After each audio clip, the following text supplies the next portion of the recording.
being your best friend, are going to see the one, the only, Hannah Montana! Woo! Ah! Hannah Montana was nearly a perfect show. I loved everything about it, from the doubling as a blonde superstar to getting her teeth fixed on a live cooking show. Yeah, Hannah Montana had a lot of variety in the best way. It's really hard to find episodes that I felt like weren't good, because I love that show so much, so I'm kind of biased. But I did. I have this new series called the Offensive series, where I kind of talk about the worst episodes of TV shows. And of course, offensive is just a buzzword I'm using just because I guess that's what the algorithm likes. I mean, it doesn't matter if the algorithm likes toast. I'm not going to cook it for you and put butter on it. Anyway, so we're going to talk about some of the worst episodes in each season. I usually choose the worst episode in every season, but then I also talk about a follow-up episode that I feel like is just as bad. I just like to give it a lot more variety, make these videos a little bit longer because it is fun to talk about. So if you're ready to see all the negative sides of this pop sensation, which if the news didn't show it to you already, I'm surprised, then it's time to dive into the most offensive episodes of Hannah Montana. Let's start with Season 1, shall we? Season 1, Episode 8. We have a little episode I like to call, and literally the copyright office likes to call. So this episode's called Mascot Love, and it's interesting. This whole show deals with Miley's double life, and this episode is one of the episodes that does that. They have 26 episodes in the first season, so they had a lot of time to establish what Miley's life is like, both on the celebrity side and the regular teenage side. And this episode feels a little bit redundant because it does everything the other episodes do, but slightly worse, I feel like. Mascot Love is about Miley joining the cheerleading squad, but since she can't be a cheerleader, she has to be the school mascot instead. It's Pirate Pete is their mascot, which is like, what middle school has a pirate as your mascot? I mean, it's borderline offensive because you know how like they have those sports teams that have like older tribes or like things that kind of relate to outdated cultural times. Like, I don't know, that's just kind of what I see happening. And this head is so smelly, it like basically disgusts Miley, because not only is she not on the cheerleading squad, but they make her do something humiliating, something that she is not used to at all, being this superstar. Like, it just shows at school that she is clearly not the person she wants to be. It kind of tests her in terms of being able to handle not having any attention and or her commitment to having this be a secret as opposed to just being an open celebrity and actually put herself out there. And it definitely deals with her complications of having that be at stake. We get a lot of really funny moments, like Oliver is the MC during this whole thing. Miley ends up getting in a fight with the opposing team's mascot, the flamingo. I was about to call it a pink pelican. Can you imagine the pink pelican? Yeah, so Miley is essentially fighting this pink pelican this whole episode, and I mean, it's the first season. Like, we gotta cut them some slack. They're still trying to figure out what works. They did a lot of these plot lines, and they're trying to figure out, like, the best parts of them. And I feel like this was definitely just, like, a miss all around, because it focused on a school extracurricular that wasn't really natural to any of the main characters. Like, Lily is normally a sports girly. Like, we've established that many times. For this episode, she's a cheerleader. Miley is not a sports girly, nor is she, like, a super girly. I feel like she's more stuck in the middle. She just wants to make friends and, like, actually form connections, which is really sweet, something that none of us actively go out of our way to do anymore, which is kind of sad. I was just watching Wizards of Waverly Place, and it's just so funny to think of how many shows did this trope of, like, joining the cheerleading squad. Like, what? Not all of us joined the cheerleading squad at that age. And I feel like most of us watching these shows were, like, somewhat involved in theater or things that were like a little bit more artsy because we spent time watching entertainment. I just feel like that was like natural. So seeing this episode was definitely, it felt out of character. It felt like this was one of the misses of the first season, that if this was like the first episode I saw, I don't know how I would feel about it. You gotta admit though, it starts off pretty strong with Miley like running backstage and back on stage, arguing with Lily about how busy her life is, which is definitely the role of a superstar. So to contrast that with her joining the sports team, it's a funny episode, but it doesn't actually do anything that Hannah Montana did best. So I had to put this as like the number one not best. Speaking of not good episodes from the first season, Schooly Bully, I think I made a video ranking all the episodes, but this one was also really out of place.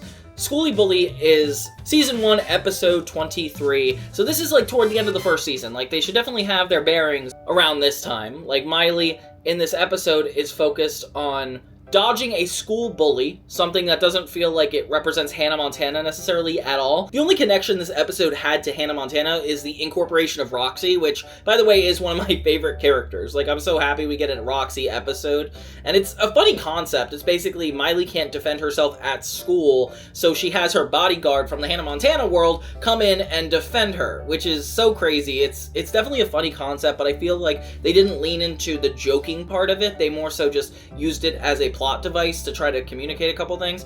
And yeah, so it felt kind of unnatural to me, especially for the fact that it is already a comedy. Like, they could have leaned into it a little bit more. They just focus on making fun of the school bully, who is a stereotypical bully, like just this emo girl wearing makeup. Not really a fine representation of what a bully is, but back then I guess that's what we assumed they were. And she just like used a lot of intimidation tactics, like she's just like threatening Miley like outwardly, when really bullying could be nuanced sometimes. It's just somebody sometimes intending to hurt another person. And that's what this girl is doing this episode. I feel bad for this actress because it's a very one-dimensional character to have the bully. Like, we've had more interesting episodes where people have gotten under Miley's skin, but they more so have to do with her celebrity life and not necessarily just her school life. Like, I would love to have seen her be bullied by somebody a little bit more impactful, like Amber and Ashley. Just this random person doesn't really develop the plot any further, so I'm not really into this that much. Roxy being her first episode that she's like in the plot a lot, I have to give that credit because that is something that I feel like their best episodes have Roxy in it. So the fact that this one really didn't do too well wasn't super fun.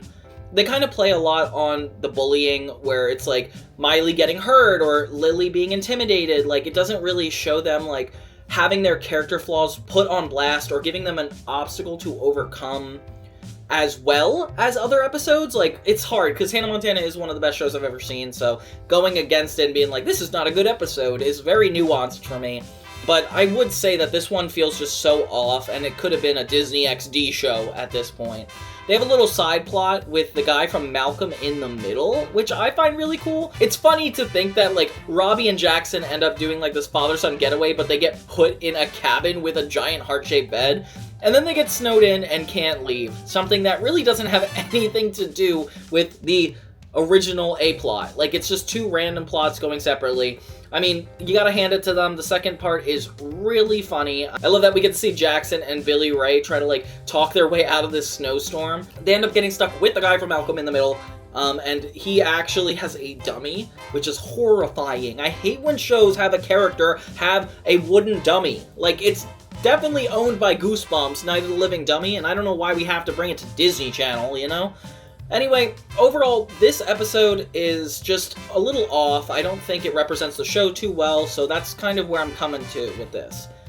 Then, for the final episode, I really feel like let me down about this is On the Road Again, Season 1, Episode 12. And if you've seen my videos, you know I have an affinity for the Disney Channel crossovers. Like, I like watching them, just feel like they don't do a great job at putting out the fan service that they're promising. Kind of like when I put out a video and I say this is offensive and then I never talk about how it's offensive. Yeah, I'm Hannah Montana-ing you guys. But yeah, this is the third part in the That's So Sweet Life of Hannah Montana crossover event, and it's the one episode that ends up not bringing any of the other shows back, which is really frustrating. That's why I had to put it on this list. It was definitely a really big disappointment to see this episode be so counterintuitive to what I loved about Hannah Montana. Like, Hannah is barely at the Tipton. We see a little bit of Ashley Tisdale, and then the entire episode redirects to be about Robbie Ray, something that is not really fair. So yeah, I feel like that episode of Hannah Montana, I couldn't not talk about On the Road Again. The third part in the That's So Sweet Life of Hannah Montana video, where we start off at the Tipton, Miley and Ashley Tisdale get to have a cool conversation, but it becomes very quickly about Billy Ray. The whole episode ends up going back to the regular Hannah Montana set, so it's not really a crossover anymore, and just them dealing with their dad not being able to be famous anymore. Jackson and Miley kind of team up to give him that experience to go on stage and play once again, and he realizes that, hey, my love is at home with my family, and I'm like, I just want to see Raven Simone and Zach and Cody, and you guys are taking me on a trip that I did not want to go on. It feels like I'm traveling 6 hours to a wedding I didn't want to go to. Then we get to the second season, so stop blasting on Hannah Montana. I feel like just from this point forward, it's never as bad as that one. The second season of Hannah Montana gets a little redundant, where they kind of emphasize Miley in high school as opposed to middle school like the first season. Her stakes are a lot higher. Being a celebrity is a lot harder to pull off. She has to deal with her celebrity friends a lot more. Like Tracy, for example, like she's in this season a lot. Things feel a little bit more saturated and exaggerated. They really lean into the comedy this season, which is definitely a plus for me. I feel like every time like comedy is cleverly integrated, you've always got a Johnny 2000s vote. Like that's always the best kind of episodes. So this is season 2, episode 15, Song Sung Bad. And this one I kind of feel bad about because it's all of us making fun of Lily. Lily can't sing, and that's the premise of the episode. They have a school talent show, and Miley is essentially trying to break it to Lily that she's not a great singer, so she doesn't embarrass herself. But, instead of actually telling her the truth, Miley lies? Something she never does ever? No, I'm just kidding. Yeah, she lies a lot, and in this episode it goes a little too far because it seems like she's like more worried about how she's gonna be perceived by Lily than she actually cares about her embarrassing herself, which is not super fair. It's definitely redirected away from Miley. That's maybe why I don't love the episode as much. I like that Amber and Ashley are back as the antagonists and serve as like the main ones for this episode. Like that's fun. It gets really funny at the very end when we see everybody, all the main cast, go up on stage and actually try singing themselves. Like, look at this. This is so funny. So let's make it rock. Make it rock. That's what you make it. So come on, everybody now. La vida es como tú la haces, so let's make it rock. Yeah, otherwise, it's a really good episode. It just feels off from the regular series. I think Miley's not coming from like a genuine place, and I think the plot that is used in this isn't very Hannah Montana friendly. But that's really all I have to say about it. The other episode I thought wasn't super great was season 2, episode 17, Don't Stop Till You Get the Phone. So we've seen this episode actually a couple times. There's like the episode where Miley is trying to get or use money. That's happened a couple times. So season 2, episode 17 is similar to that, where it's about her wanting the new O phone and kind of how far she's willing to go to get this new technology. Something that is kind of a shallow opportunity for her. Like it's not coming out of like a good place. It's more so coming out of like not wanting to fall behind socially.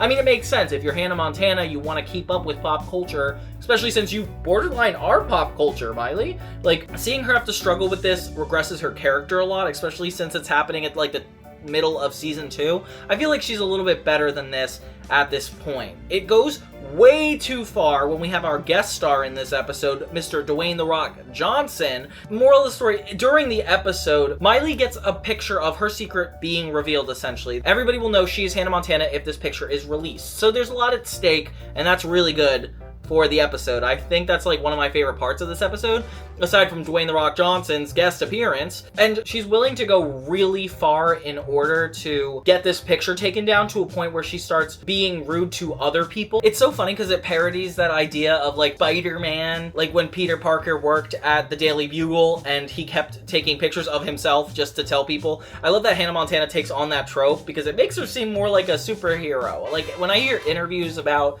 Miley or like the showrunners talking about this show, like they always talk about how like the wig is essentially a superhero mask. Somehow nobody recognizes Miley as this main character, and this takes the journalism aspect of that plot device and spins it on its head. And we see Miley actually go too far into this to a point where she ends up embarrassing the heck out of Dwayne "The Rock" Johnson just so she can get away with it, but then realizes that she's her own monster. Yeah. Hannah Montana gets deep sometimes, and This is definitely a good episode. I feel like it's hard to find the episodes I don't like when I really like most of Hannah Montana. But I do feel like Miley can be a little too cynical in this. The fact that everything is stemmed from wanting this O-phone is not a great character, organic reason to do all the things she's doing. Like, it's one thing if she does it on behalf of Oliver or Lily or to make her dad happy, but she doesn't. It feels a little too selfish to be a better reason. And I feel like a lot of the jokes in this episode could have been a little bit more funnier. Like, Dwayne The Rock Johnson's only in a part of it when he could have done a little bit more, but having him be the one to actually stop the photographer from putting out the picture, I'm not even sure what that message shows. Like, oh, if you accidentally put out an embarrassing picture, you're supposed to hire Dwayne The Rock Johnson? I don't know if that's the angle they're going for, but I guess I'm gonna have to do that next time I have a bad comment on the internet. It's so funny because it's like not relevant, but at the same time, like, things are all like that now. Like, that was a more new thing back then to be so embarrassed by a post or a really embarrassing video and to think you can get rid of it. Now you can't get rid of anything like that. Doesn't matter who took the picture, it's ending up on the internet somehow. This episode did a good job at, like, kind of jumping ahead. It was definitely ahead of its time, but was it as good as the other episodes in the second season? No. The second season had like 30 episodes, and this one was one of the ones that I don't think needed to be there, so I'm not super happy about it, but I had to put something down, so thank you guys for listening to me on this one. So season 3 of Hannah Montana is where it kind of gets interesting. I would definitely describe this as the peak season. I think Hannah Montana was never better than it could have possibly been at season 3. It was right after the Hannah Montana movie. It was right when they're leaning into the most comedic situations they possibly could, and they were just throwing stuff at the wall at this point. Like, this is the Wizards on Deck with Hannah Montana season. This is the season with Lucas Cruikshank. This is the season that Miley moves out. There's a lot to like about season 3, but of course, with every good season, we need to focus on the bad episodes, because I am a glass half empty kind of guy. No, I just brand myself that way. I'm not really like that. The weakest link in Hannah Montana season 3 has got to be episode 5, Killing Me Softly with His Height. And I'm not sure if you guys remember this episode or it rings a bell, but it's the episode where Miley meets this new guy. He's friends with Oliver, and her and Lily kind of debate of who gets him pretty quickly. You know, very 2000s trope with girls fighting over the guy.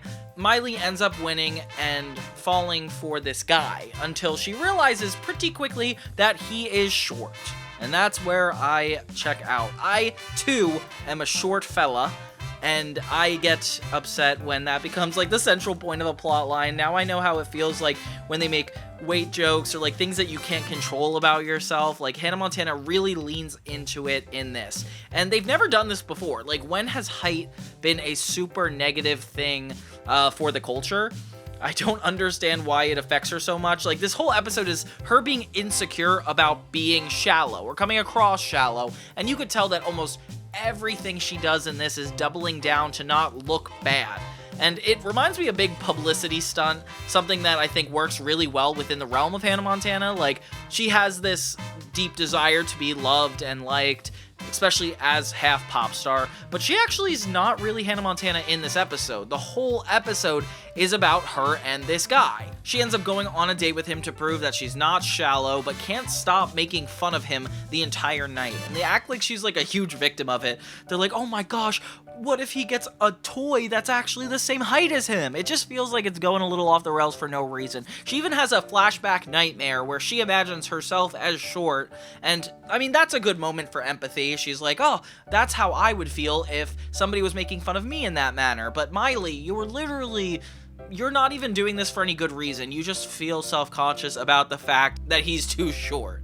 And it's so funny to think this is like the Christmas episode, essentially. Like, it's as close they get to a holiday episode where the guy that Miley likes just happens to be playing the elf in Santa's workshop. So it feels like the story came first as the Christmas episode, that they needed it to be Christmas, but it really didn't have to be. It's not about giving. It's not about anything holiday season related. It's just to make this kid dress up as an elf and look short. not something I'm a super big fan of. Lily and Oliver don't really play a vital role in this. It's just more making her feel bad about it. It's just that the whole episode feels a little awkward to me.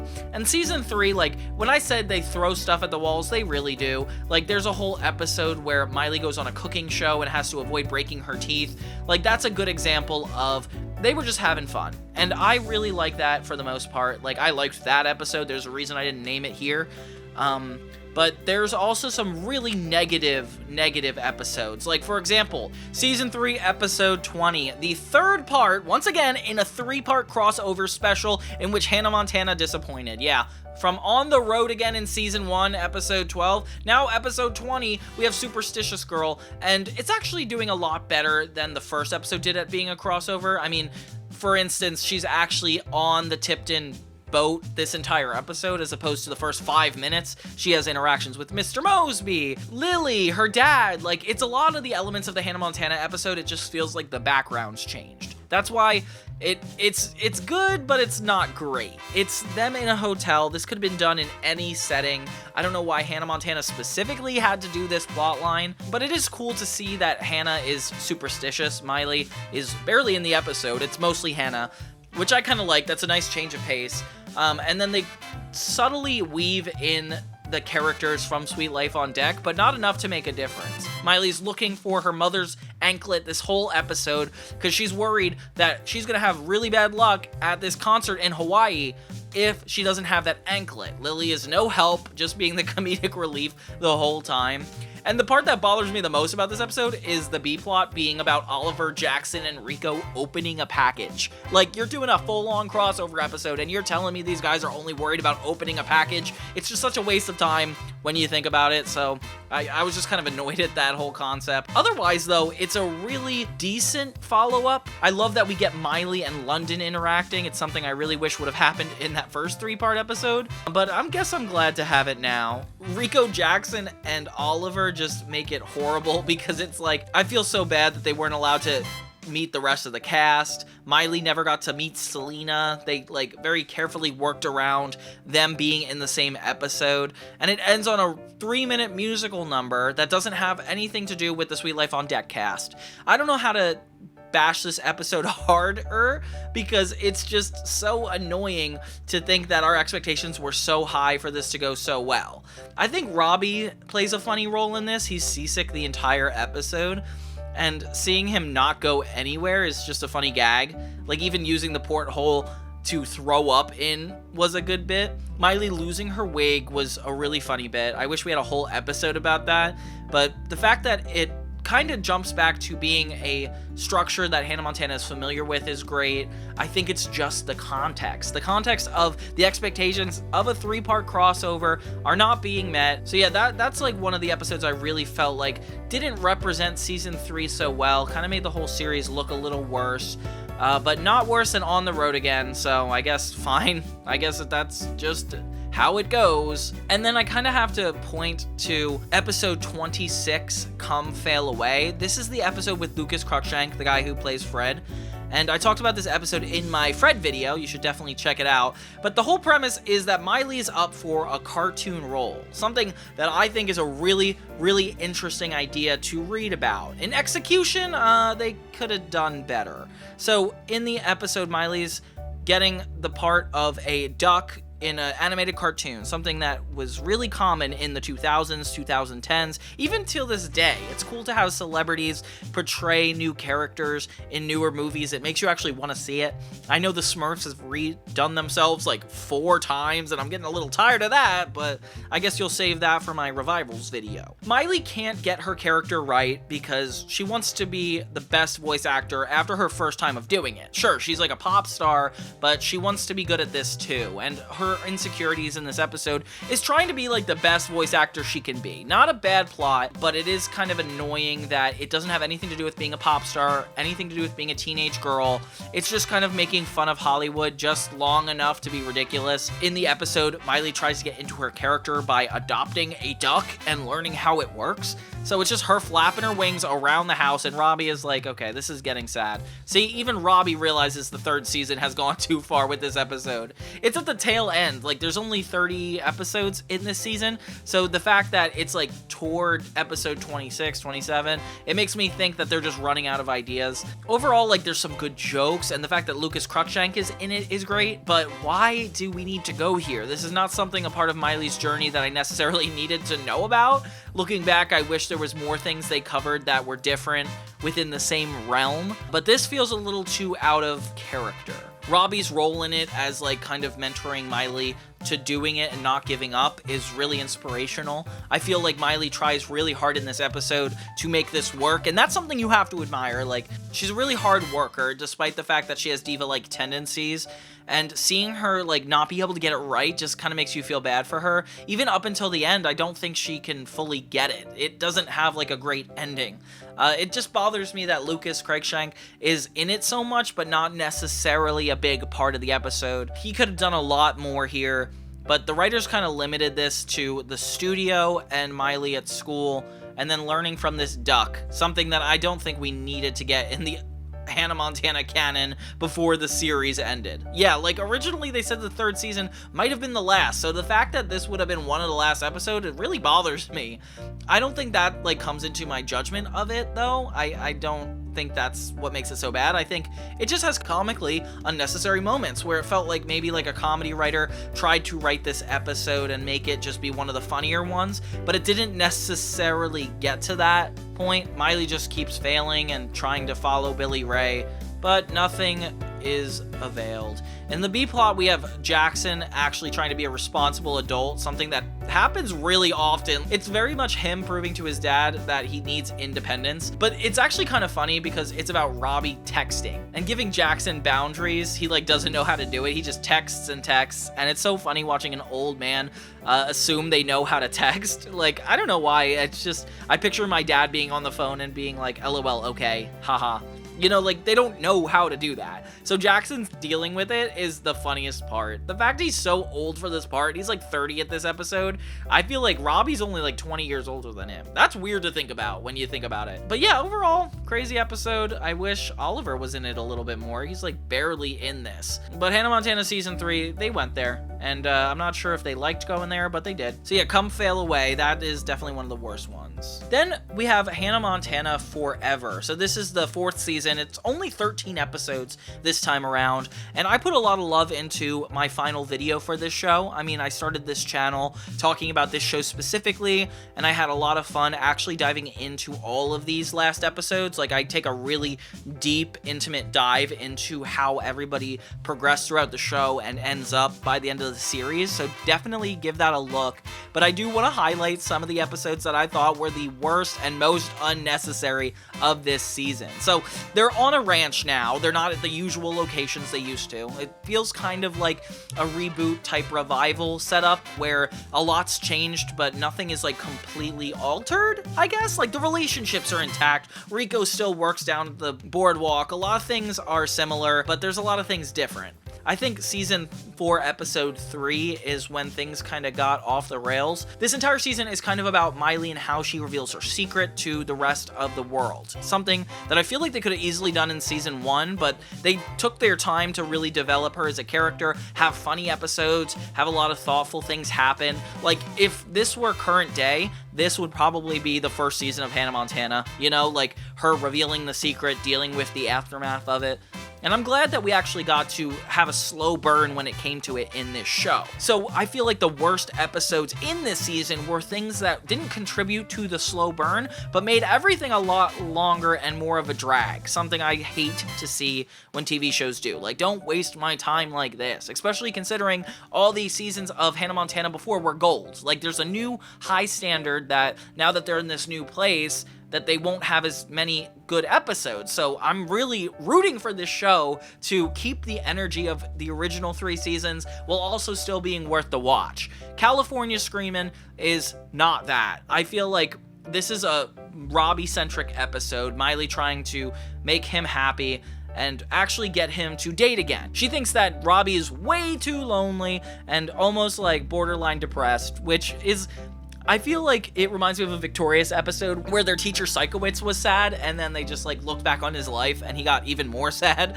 But Miley and Hannah Montana take a less cynical approach and are a little bit more fun with it. We've had episodes where Miley tried to hook up her dad in the past, but never quite worked out. And this time is not an exception. It feels like a very repeated episode where we don't get anything new. We just see Robbie acting a little bit ridiculous, very boomer energy, and there's a reason he's not dating, because he's not self-conscious about who he is. He likes being himself, he's happy with his new life, and Miley just can't get that. She has to meddle. So even as Hannah Montana, she's like, Jackson, we have to do something about this. Jackson obviously doesn't like to play a big part in it, so Lily is kind of her duo partner in this episode. And it's really funny. They want to hook Robbie up with the school nurse, so Miley actually pours ice down Lily's back to get her attention, and Robbie has to show up. The two actually do connect and start dating, which is crazy. Miley actually makes this work out. I feel like the writers were like, oh, as long as it works out this time, that's different enough of an episode than the last time. And I'm like, guys, the Robbie dating episodes don't need to happen that many times. Like, I like it when we see that he used to be a rock star, and now it's like, it's just his personal life? Like, I don't need to hear about all that. The jokes in it weren't even that interesting is the problem for me. It's just about Miley getting these people together, and I feel like the plot doesn't really happen until like the second half of the episode. Miley's really self-conscious about Robbie being too much of himself, that he pushes away a potential partner, something that I think a lot of like younger kids would imagine. Like, they just want their parents to be happy, so they try to get involved in their love life, and this just goes a little too far. The plot kind of kicks in a lot more halfway through when Miley is worried that her dad is going to embarrassingly scream on the roller coaster. That's why the episode's called California Screamin'. So it's Miley essentially trying to get her dad to not be himself on this roller coaster in front of this girl. And her dad ends up having to have a talk with her and be like, hey, somebody's got to love me for me, Miley. And it's like, whoa, that's kind of depressing that she thought that that wasn't possible up until this point. All around, like, an episode that just felt like it was so unnecessary, with the precious 13 episodes of the final season, like, wrapping up this whole story, and then we're wasting one on this. Like, I don't need to see Robbie Ray be embarrassed to scream. That's not interesting to me at all. Then one of the last worst ones, I feel like, for me, is Love That Let's Go. So this episode, it's not that bad. I feel like I was looking back and I was like, okay, like, I definitely like it better than I thought I did. But it's like about Miley and Lily's relationship. Miley lies to Lily. If she can get to the top of the rope in gym class, Lily will ride a horse, like Blue Jeans. So we dive a lot into Miley's ancestry, and it takes a little bit of a break from the Hannah Montana persona, something that we definitely needed in this season because it's just so focused on the diva life that it's like not even working. Miley goes so far as to hire a full-on stunt crew to make it look like she did this thing to get Lily on the horse. Like, that is full-on coercion? I don't even know how to define that, guys. Put it in the comments. But yeah, horrible episode for Miley. Really didn't do good on her, and I hate when they make the main character look like a terrible person just for the fact they need a plot to happen. Like, Lily ends up breaking her leg, and most of the rest of the episode, you think it's about Miley taking care of her, but she's actually really reckless with Lily, like bumping her into different things, like poor Lily in a wheelchair just trying to survive. And then the entire episode shifts to being more so about Blue Jeans being sick. So we forget about the fact that Miley just took advantage of her friend just to have a better time horse riding herself, and now we're worried about this horse. I mean, your best friend was just in the hospital, and now Blue Jeans? I feel like they just want to connect it to Miley's home life, but it didn't do such a great job. And again, with only 13 episodes this season, it's really easy to do it the wrong way. It's nice that we get Noah Cyrus at the very end, and we see like a American Humane, no animals were harmed copyright at the end, which I forgot they even did at one point, but that's kind of cool. Overall, like, it's barely a funny episode, it's barely character development, it just feels like it's taking a step back in what Hannah Montana really represented.